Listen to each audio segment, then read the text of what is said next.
On March 5, 1964, 18 famous astronauts, who were part of the Gemini and Apollo programs, hiked down the South Kaibab Trail to Phantom Ranch, stayed overnight, and then came back up using the Bright Angel Trail.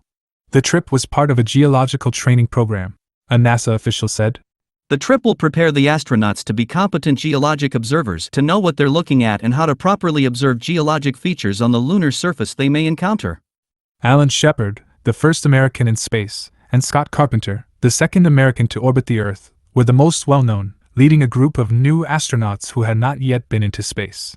Neil Armstrong, the first man who had set foot on the moon, was among the group. He had previously been down into the canyon. Jay Goza, chief mule wrangler, joked, "I hope they aren't afraid of high places."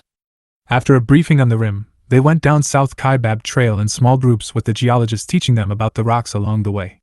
Some were not in the best hiking shoes. They stopped for lunch at Cedar Ridge and made it down to the Colorado River and crossed on the Black Bridge. The Phantom Ranch manager, Ben Clark, reported that the astronauts arrived late in the afternoon. They looked real good, with nobody crippled up from hiking. But they were very hungry, believe me. They were pretty serious young men and very nice, and they seemed to enjoy the canyon very much. Both Shepard and Carpenter were particularly enthusiastic about the canyon.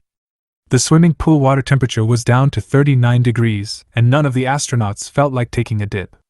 In the morning, the men left Phantom Ranch at 7:45 a.m., hiked up to Indian Garden, ate lunch, and then rode mules to the top. 8 refused to take the ride and instead made the hike up the rest of the way. Alan Shepard reached the top first at 2:05 p.m., beating the mules by an hour. He mocked the other astronauts who took the mule ride to the top.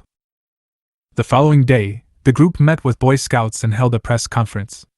Shepard said, "I'm just a little old farm boy from New Hampshire, but to me, the Grand Canyon was very impressive indeed." 11 more astronauts also took the trip into the canyon the following week. Every astronaut who went to the moon took part in this Grand Canyon training except one who was a trained geologist. Thanks to Kevin Schindler for his research on this event. This video was created by the Grand Canyon Historical Society.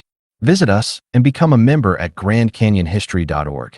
Also subscribe to our Grand Canyon History YouTube channel to receive more videos.